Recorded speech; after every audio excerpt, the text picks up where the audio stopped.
Direito Penal, questões da OAB. Joerlisson, foragido com longa lista de antecedentes criminais, foi condenado ao cumprimento de uma pena privativa de liberdade de 24 anos de reclusão. Mínima prevista para o delito que cometeu: extorsão mediante sequestro seguido de morte. Artigo 159, parágrafo 3º do Código Penal.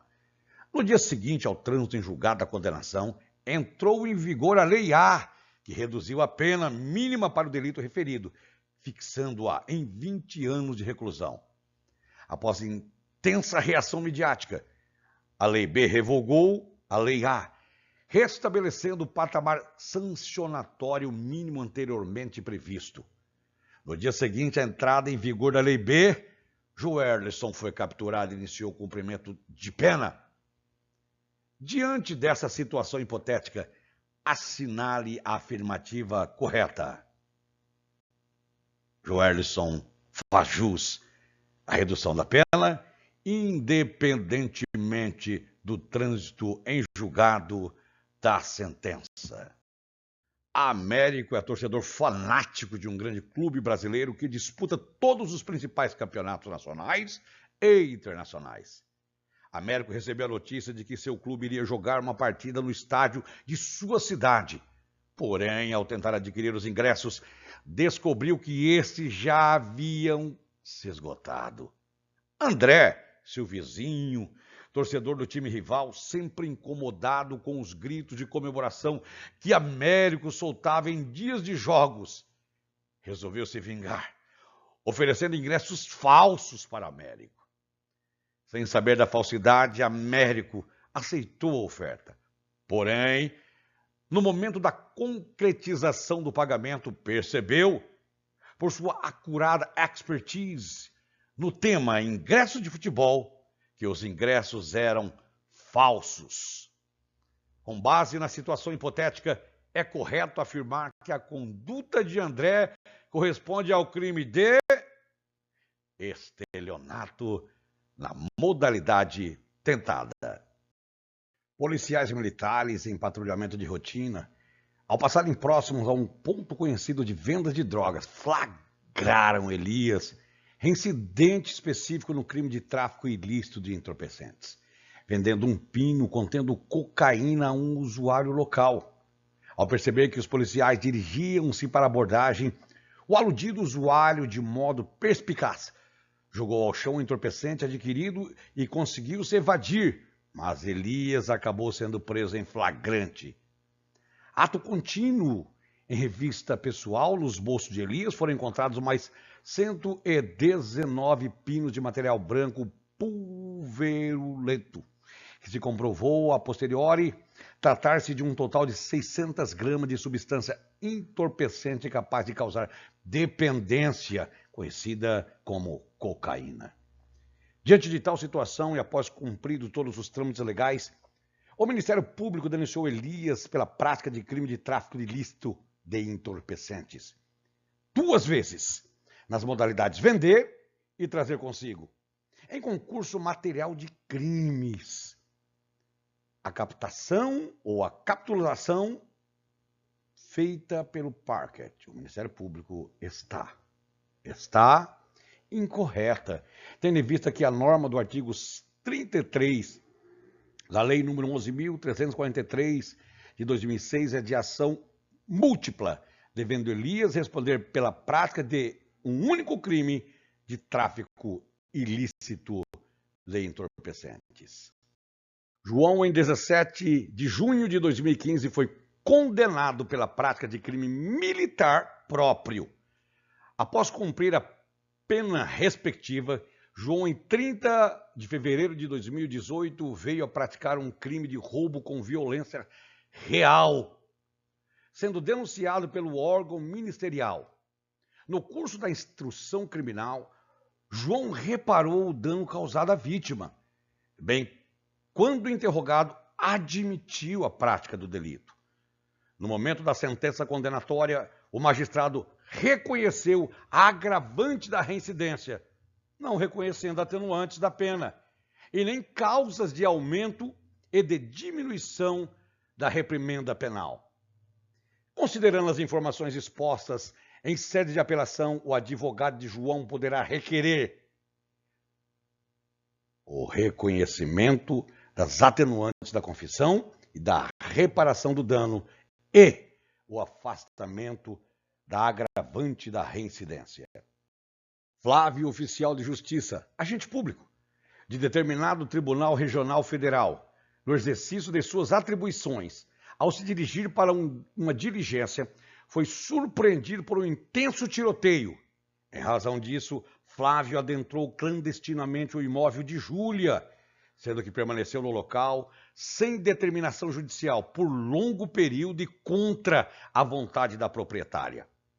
Diante da configuração de crime previsto na Lei de Abuso de Autoridade, Flávio foi denunciado no âmbito criminal, sendo certo que, após o devido processo legal, ele foi absolvido.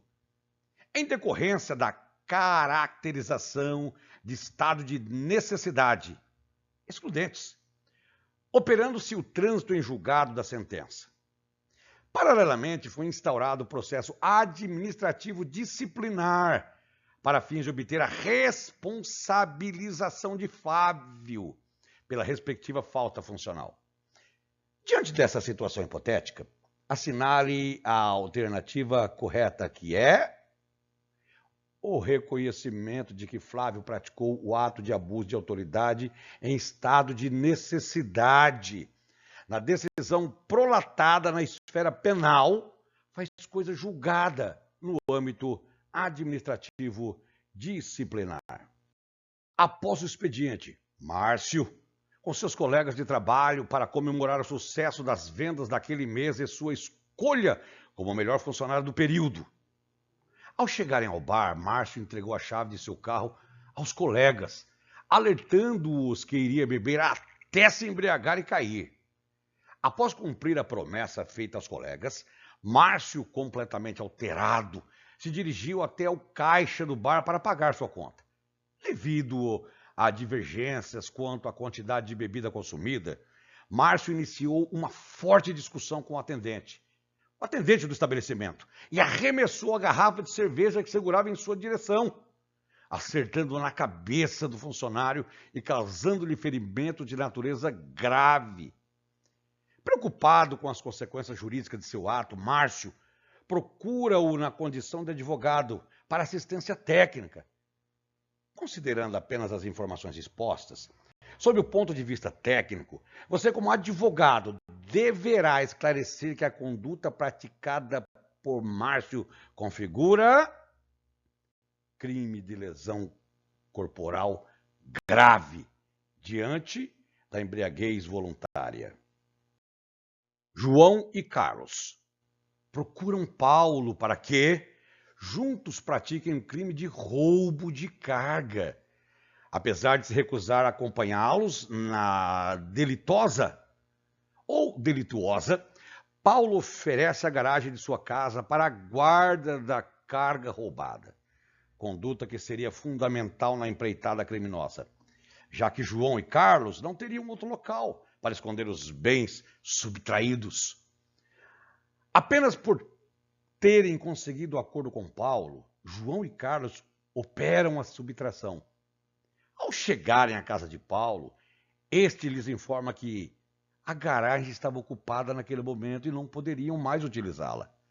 Assim, o trio, que dividiria os lucros, procura o vizinho Pedro e, após contarem o ocorrido, pedem a garagem emprestada por um tempo, proposta que é aceita por Pedro. Sendo os dois fatos apurados e recuperada a carga na garagem de Pedro, as famílias de Paulo e Pedro procuram o advogado para saber acerca da situação jurídica deles, que responde: Paulo poderá ser responsabilidade pelo crime de roubo majorado, enquanto Pedro apenas pelo crime de favorecimento real. Código Penal 349. Vitor, embora não tenha prestado concurso público, está exercendo transitoriamente, sem receber qualquer remuneração, uma função pública. Em razão do exercício dessa função pública, Vitor aceita a promessa de José particular, que lhe paga ou lhe pagará R$ 500 em troca de um auxílio relacionado ao exercício dessa função. Ocorre que, apesar do auxílio, José não fez a transferência do valor prometido. Os fatos são descobertos pelo superior hierárquico de Vitor, que o indaga sobre o ocorrido. Na ocasião, Vitor confirma o acontecido, mas esclarece que não acreditava estar causando prejuízo para a administração pública. Em seguida, preocupado com as consequências jurídicas de seus atos, Vitor procura seu advogado em busca de assegurar que sua conduta fora legítima. Qual foi a conduta de Vitor? Configura crime de corrupção passiva na sua modalidade consumada. Código Penal, artigo 317. Solicitar ou receber para si ou para outrem, direta ou indiretamente, ainda que fora da função ou antes de assumi-la, mas em razão dela, vantagem indevida ou aceitar promessa de tal vantagem. Pena: reclusão de 2 a 12 anos e multa. Rito ordinário: ação penal pública incondicionada. Rafael, preso provisoriamente, agride dolosamente o seu companheiro de cela, causando-lhe lesão corporal de natureza grave e gerando grande confusão que iniciou uma subversão da ordem interna. Após o procedimento disciplinar, assegurado direito de defesa, o diretor do estabelecimento prisional aplica a Rafael sanção disciplinar. Consiste na sua inclusão no regime disciplinar diferenciado pelo período de 45 dias. Considerando os fatos narrados, o advogado de Rafael poderá buscar o reconhecimento da ilegalidade da sanção aplicada, porque a inclusão do preso em regime disciplinar diferenciado depende de decisão do juízo competente. Maria, em uma loja de departamento, apresentou roupas no valor de R$ 1.200 ao caixa, buscando efetuar o pagamento por meio de um cheque de terceira pessoa, inclusive assinando como se fosse a titular da conta. Na ocasião, não foi exigido qualquer documento de identidade. Todavia, o caixa da loja desconfiou do nervosismo do preenchimento do cheque, apesar da assinatura perfeita, e consultou então o banco sacado, constatando que aquele documento constava como furtado. Assim, Maria foi presa em flagrante. Naquele momento e posteriormente denunciada pelos crimes de estelionato e falsificação de documento público em concurso material. Confirmados os fatos, o advogado de Maria, no momento das alegações finais sob o ponto de vista técnico, deverá buscar o conhecimento ou reconhecimento de crime único de estelionato, na forma tentada, afastando-se o concurso de crimes. Crimes em direito penal ocorre quando uma pessoa comete mais de uma infração penal, seja por meio de uma ou mais ações. Existem diferentes tipos de concurso, como o material, o formal e o crime continuado, cada um com suas particularidades na aplicação da pena. Tipos de concurso de crimes. Concurso material.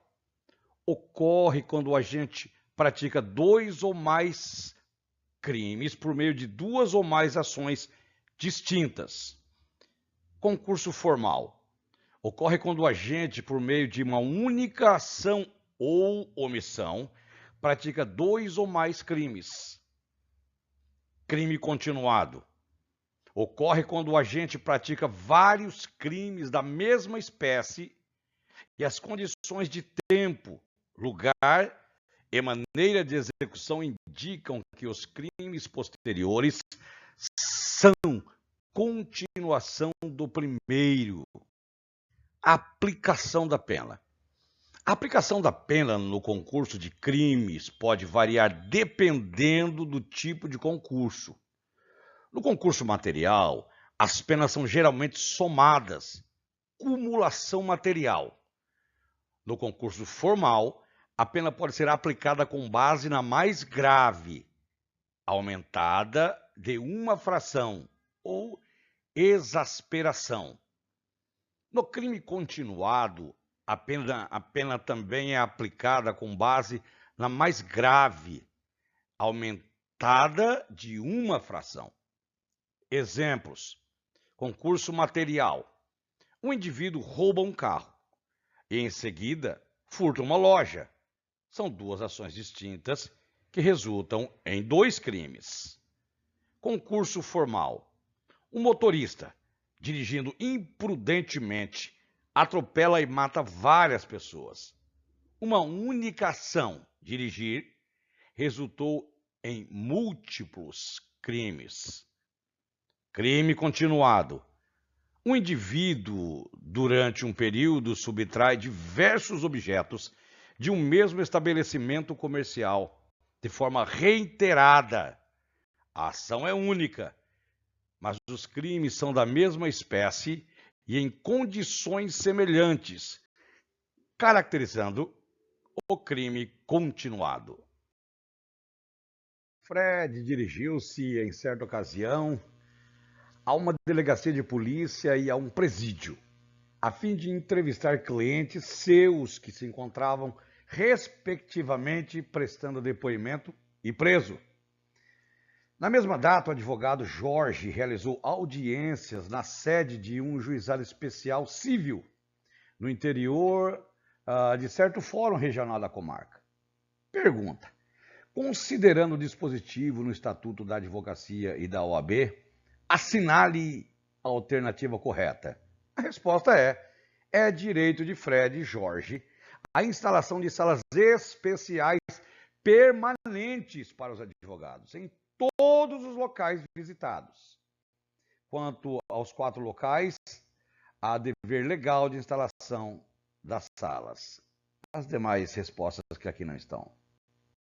O advogado Nelson celebrou com determinado cliente contrato de prestação de serviços profissionais de advocacia. No contrato, Nelson inseriu cláusula que dispunha sobre a forma de contratação de profissionais para serviços auxiliares relacionados a transporte e a cópias de processo. Todavia, o pacto não tratava expressamente sobre o pagamento de custas e emolumentos. Perguntas: considerando o caso narrado, assinale o que é correto.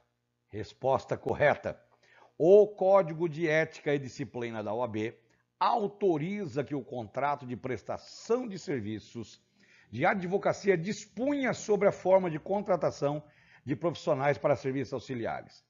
Por sua vez, quanto às custas e aos emolumentos, na ausência de disposição em contrário, presume-se que sejam atendidos pelo cliente.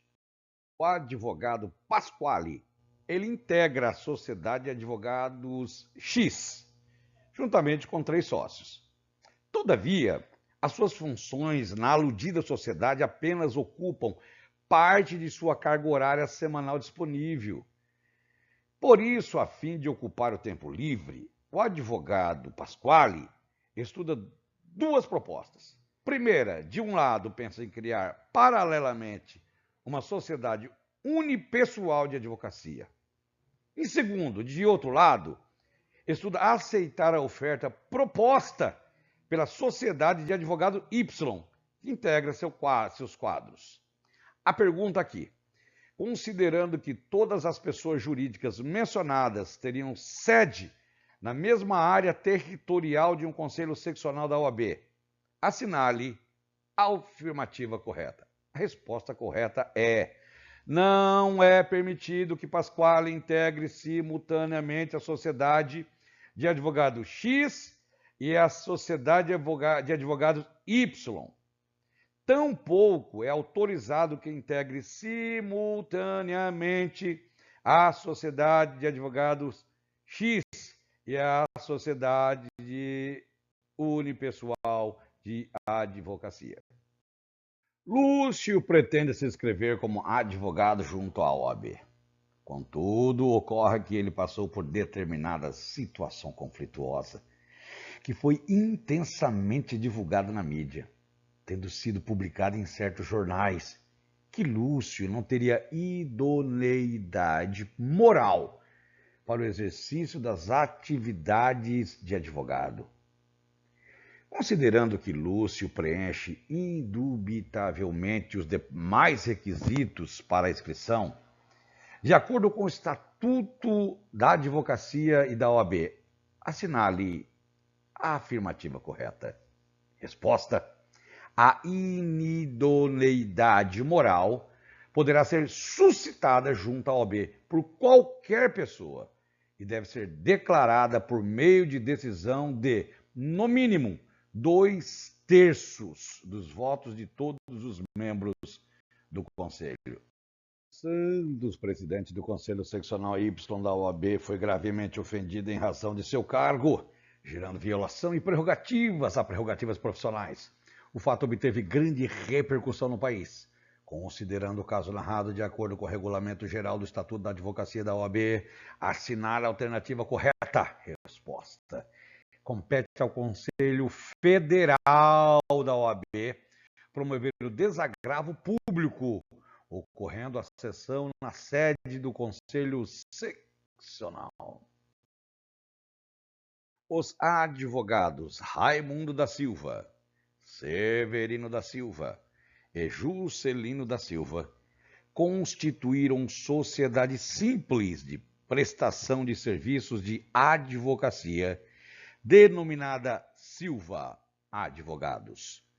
Com o registro aprovado dos seus atos constitutivos no Conselho Seccional da OAB, pertinente ao local da sede, Severino figura como sócio-gerente. Além dos 3 advogados, não há outros sócios ou associados. Pergunta: considerando a situação narrada e a disciplina do Regulamento Geral do Estatuto da Advocacia da OAB, assinale a afirmativa correta. Resposta: os atos indispensáveis à satisfação das finalidades da pessoa jurídica podem ser praticados por Silva Advogados.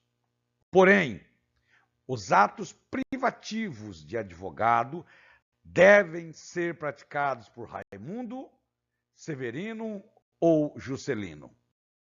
Miguel, advogado, sempre exerceu atividade sozinho.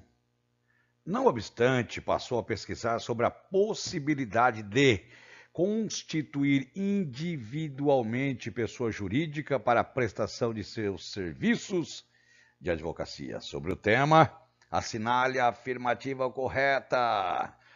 Resposta: Miguel poderá constituir a pessoa jurídica pretendida, sim, mediante registro dos seus atos constitutivos no Conselho Seccional da OAB, em cuja barra territorial tiver sede, com denominação formada pelo nome do titular, seguida da expressão Sociedade Individual de Advocacia. Ou seja, Miguel, Sociedade Individual de Advocacia. O doutor Silvestre advogado é procurado por um cliente para patrociná-lo em 2 demandas em curso, nas quais o aludido cliente figura como autor. Ao verificar o andamento processual dos feitos, Silvestre, o advogado, observa que o primeiro processo tramita perante a juíza doutora Isabel, sua tia. Já o segundo processo tramita perante o juiz doutor Zacarias, que coincidentemente é o locador do imóvel onde o doutor Silvestre reside. Considerando o dispositivo ou disposto no Código de Ética e Disciplina da OAB, assinale a alternativa correta. Resposta: o Dr. Silvestre cometerá infração ética se atuar em qualquer dos processos, tendo em vista o grau de parentesco com a primeira magistrada e a existência de relação negocial com o segundo juiz. Vitor nasceu no estado do Rio de Janeiro e formou-se em Direito no estado de São Paulo. Posteriormente passou a residir e pretende atuar profissionalmente como advogado em Fortaleza, Ceará, sua sede. Porém, em razão de seus contatos no Rio de Janeiro, foi convidado a intervir também em feitos judiciais em favor de clientes desse estado, cabendo-lhe patrocinar 6 causas no ano de 2015. Diante do exposto, assinale a opção correta. Resposta: a inscrição principal de vida deve ser realizada no Conselho Seccional do Ceará, onde pretende estabelecer-se. Afinal, a inscrição principal do advogado deve ser feita no Conselho Seccional em cujo território ele pretende estabelecer o seu domicílio profissional. Além da principal, Vitor deverá promover a inscrição suplementar no Conselho Seccional do Rio de Janeiro, já que esta é exigida diante da intervenção judicial que exceda 5.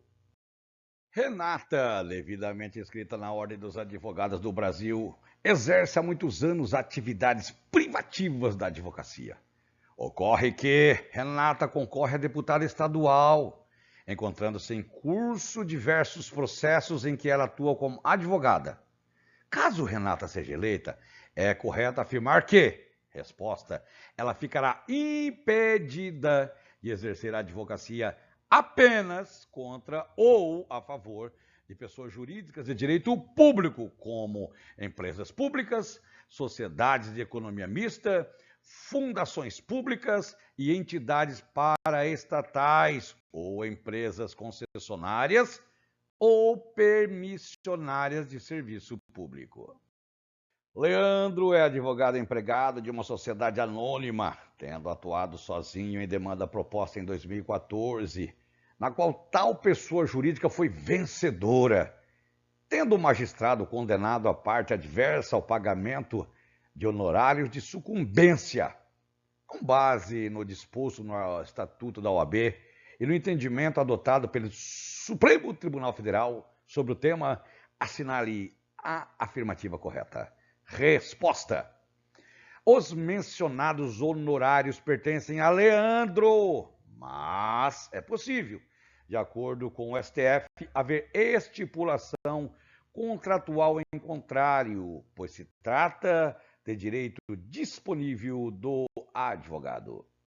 Formaram-se em uma faculdade de Direito na mesma turma Luana, Leonardo e Bruno. Luana, 35 anos, já exercia a função de gerência em um banco quando se graduou. Leonardo, 30 anos, é prefeito do município de Pontal.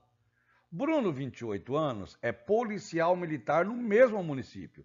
Os 3 pretendem praticar atividades privativas de advocacia. Alternativa correta. Resposta: os 3 graduados, Luana, Leonardo e Bruno, exercem funções incompatíveis com a advocacia, sendo determinada a proibição total de exercício das atividades privativas de advogado. Carlos integrou a chapa de candidatos ao Conselho Seccional que obteve a maioria dos votos válidos e tomou posse em 1º de janeiro do ano seguinte ao de sua eleição. Um ano após o início do mandato, Carlos passou a ocupar um cargo de direção no Conselho de Administração de uma empresa controlada pela administração pública, sediada em outro estado da federação.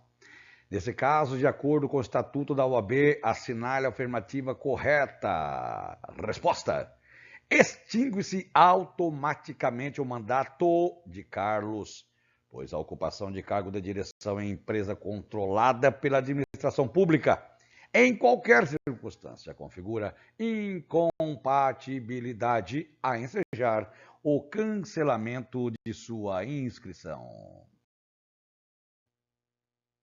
Cícero sacou uma letra de câmbio em favor de Amélia, tendo designado como sacado Elísio, que acatou a ordem de pagamento. A primeira endossante realizou um endosso em preto para Dário, com proibição de novo endosso.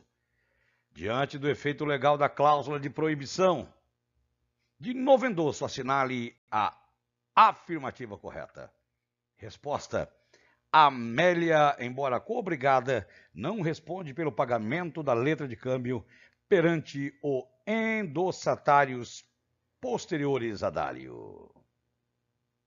P. Indústria Sociedade Anônima. Companhia fechada passa momentaneamente por dificuldades financeiras que se agravaram com a crise na atividade industrial do país.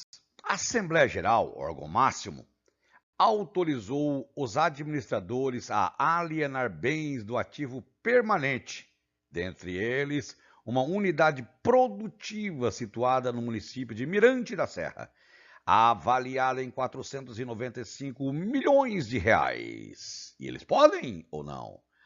Resposta: a Assembleia Geral pode autorizar a alienação da unidade produtiva por ser o estabelecimento uma universidade de fato. Seus elementos podem ser objeto de negócios jurídicos próprios, translativos ou constitutivos, separadamente dos demais. O Estatuto de uma Sociedade Empresária do tipo anônima estabelece que seu objeto social é a exploração de serviços aéreos públicos de transporte regular e não regular. Diante do processamento da recuperação judicial da referida sociedade empresária, o exercício dos direitos derivados de contratos de arrendamento de aeronaves ou de seus motores pelos credores não ficará suspenso em nenhuma hipótese, e os créditos decorrentes dos contratos de arrendamento não se submeterão aos efeitos da recuperação judicial, prevalecendo os direitos de propriedade sobre a coisa e as condições contratuais. Na sociedade Apuí Veículos, a sócia Eva foi eleita administradora pela unanimidade dos sócios para um mandato de 3 anos. Em razão de insuperáveis divergências com os demais administradores sobre a condução dos negócios, Eva renunciou ao cargo após 1 ano de sua investidura. O que fazer agora? Resposta: esta toma conhecimento da comunicação escrita de Eva em relação a terceiros, após a averbação e publicação da renúncia. Nancy, empresária individual, contraiu empréstimo com instituição financeira, formalizado em contrato de abertura de crédito. A esse contrato foi vinculada nota promissória avalizada, emitida pela mutuária em favor da mutuante. Em relação à obrigação firmada pelo avalista, assinale a alternativa correta. A resposta: a nota promissória vinculada ao contrato de abertura de crédito não goza de autonomia em razão da iliquidez do título que a originou. Comercial, falência e recuperação de empresas.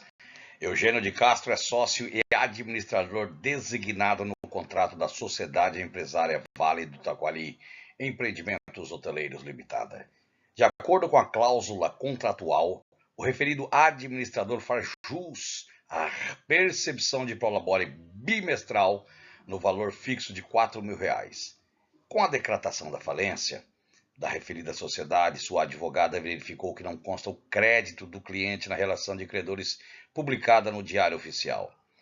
Assinale a opção que indica a classificação correta na habilitação de crédito a ser apresentada ao juiz de falência. Crédito subordinado. Direito empresarial comercial, direito societário. Sebastião e Marcelo constituíram uma sociedade sem que o documento de constituição tivesse sido levado a registro. Marcelo assumiu uma dívida em seu nome pessoal, mas nos interesses da sociedade. Barros é credor de Marcelo pela referida obrigação. Barros poderá provar a existência da sociedade como? Resposta: de qualquer modo. E os bens sociais respondem pelos atos de gestão praticados por Marcelo. Recuperação judicial. A Sociedade Boaventura Companhia Limitada obteve concessão de recuperação judicial, mas por insuportáveis problemas de fluxo de caixa, a recuperação foi convolada em falência. Um dos fornecedores de produtos agrícolas, a devedora antes do pedido de recuperação judicial, era Barra do Jacaré Eireli ME. Contudo, com o pedido de recuperação judicial e inclusão do crédito no plano, a fornecedora interrompeu imediatamente a entrega dos produtos e resiliu o contrato. Os créditos estão apresentados por duplicata de venda, sendo o valor total de R$240 mil, exigíveis antes da recuperação judicial e ainda não pagos. Com base nessas informações e na regra estabelecida na Lei 11.101 de 2005, assinale a afirmativa correta. O crédito será classificado na falência como um privilégio especial. Falência e recuperação de empresas.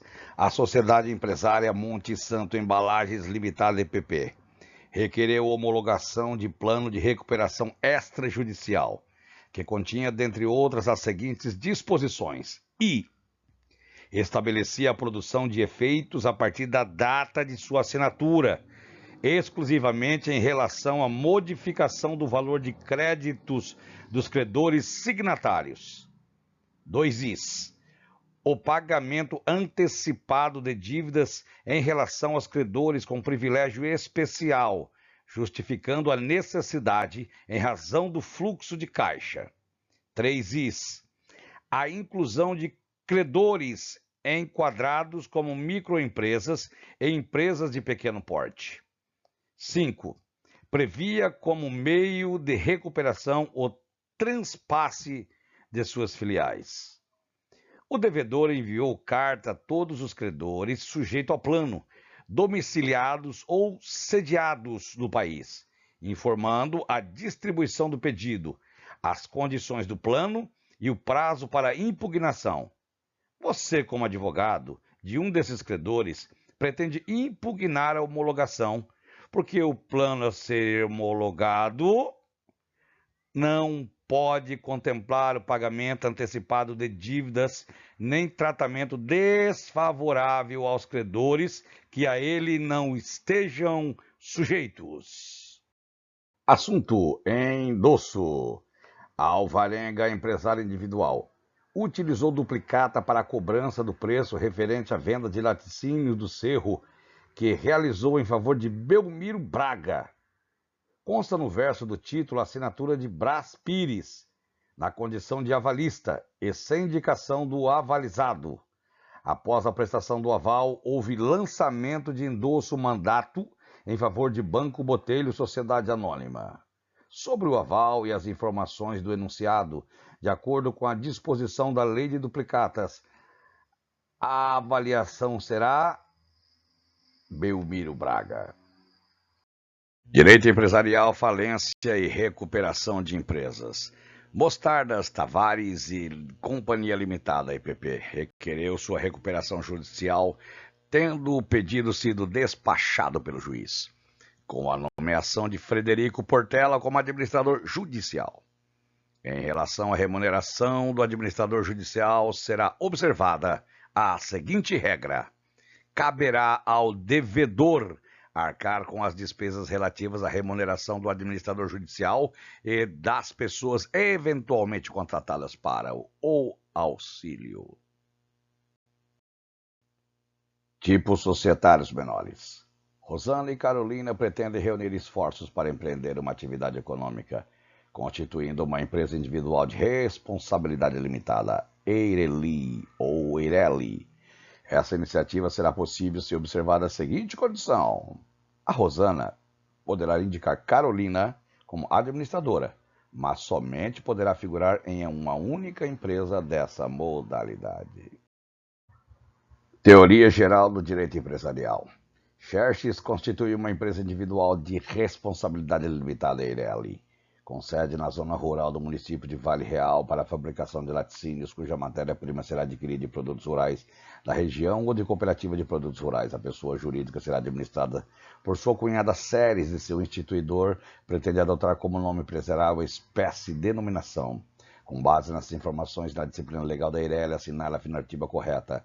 A Eireli em questão adquire personalidade jurídica com a inscrição do ato de constituição no registro público de empresas mercantis a cargo das juntas comerciais. Direito empresarial, comercial, empresário. Empresa é atividade econômica organizada para a produção ou a circulação de mercadorias ou de bens e serviços. Empresário é o titular da empresa, quem a exerce em caráter profissional. 966 do CC.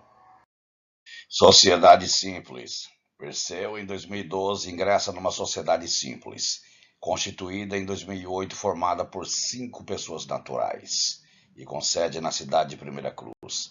De acordo com as disposições do Código Civil sobre a sociedade simples, assinale a alternativa correta. Perseu é responsável por todas as dívidas sociais anteriores à admissão. Direito empresarial, comercial, direito societário. Terezinha, sócia minoritária e administradora da Sociedade Z e Companhia Limitada, com participação de 23% do capital social, foi excluída da sociedade por ter se apropriado de bens sociais e alienado-os de forma fraudulenta. A exclusão extrajudicial observou todos os requisitos legais, tendo sido inclusive aprovada em assembleia própria, com quórum superior à metade do capital social. Após a deliberação, foi alterado o contrato social com a nova composição societária e realizado o arquivamento na junta comercial. Efetuado o registro na alteração contratual, Z e Companhia Limitada deverá realizar a liquidação das cotas de Terezinha com base em balanço especial. A ex-sócia responderá pelas obrigações sociais anteriores, até 2 anos após a averbação da resolução da sociedade na junta comercial. O direito societário. Uma das obrigações da sociedade empresária é seguir um sistema de contabilidade, mecanizado ou não, com base na escrituração uniforme de seus livros, em correspondência com a documentação respectiva, e levantar anualmente o balanço patrimonial e o de resultado econômico. E aí? Resposta: o balanço patrimonial deverá exprimir com fidelidade e clareza a situação real da empresa e indicará o ativo e o passivo distintamente. Títulos em espécie. Lauro emitiu uma nota promissória com vencimento a dia certo em favor da Sociedade Empresária W Corretora de Imóveis Limitada. Embora o título esteja assinado pelo emitente, nele não consta a data e o lugar de emissão. Há cláusula de juros remuneratórios com fixação de taxa anual de 12%. Antes do vencimento, o título recebeu aval em branco prestado por Pedro, irmão de Lauro. Sendo certo que os dados omitidos na nota promissória não foram preenchidos pela sociedade empresária antes da cobrança judicial, assinale a alternativa correta. O avalista em branco poderá alegar vício de forma como exceção ao pagamento perante a sociedade empresária. Endosso.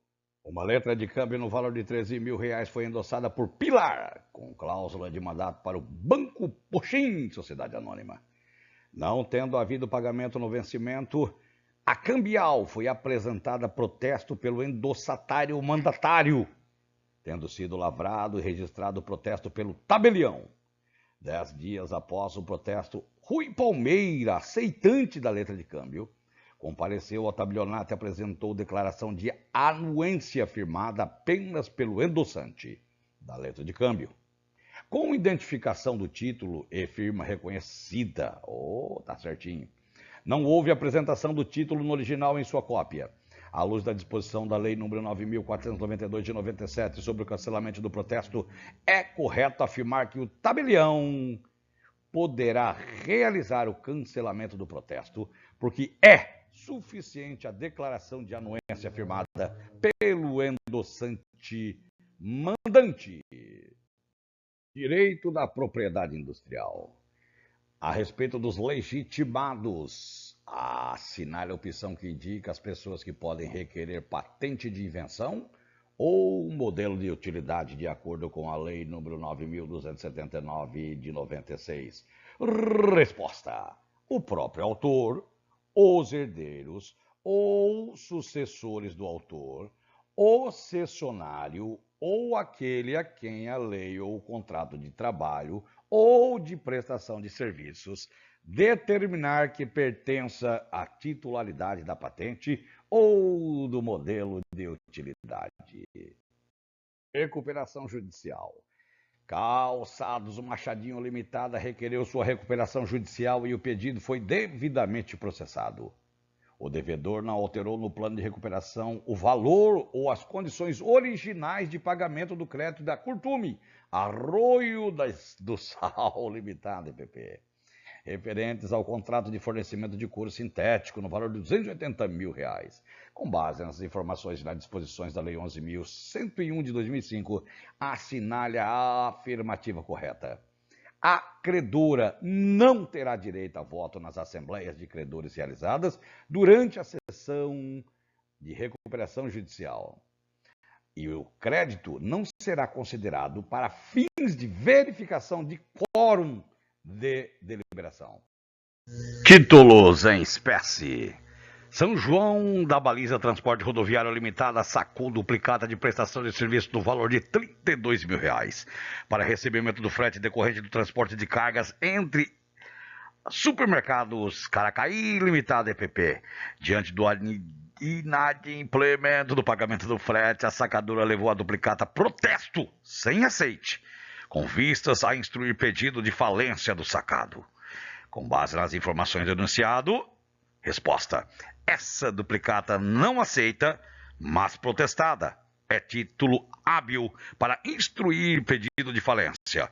Comprovada a prestação dos serviços. Sociedade Empresária Calçados Multavânia Limitada celebrou contrato de faturização com Miravânia Fomento Mercantil Limitada, para que a segunda antecipasse para a primeira créditos contidos em cheques, notas promissórias, duplicatas de vendas e outros documentos de dívida, além da prestação de assessoria mercadológica, creditícia e de gestão de risco. Sobre este contrato, assinar a afirmativa correta. Resposta: as sociedades que exercem as atividades de fomento comercial, mesmo não sendo consideradas instituições financeiras para efeitos legais, estão obrigadas a conservar sigilo em suas operações ativas e passivas e serviços prestados aos seus faturizados.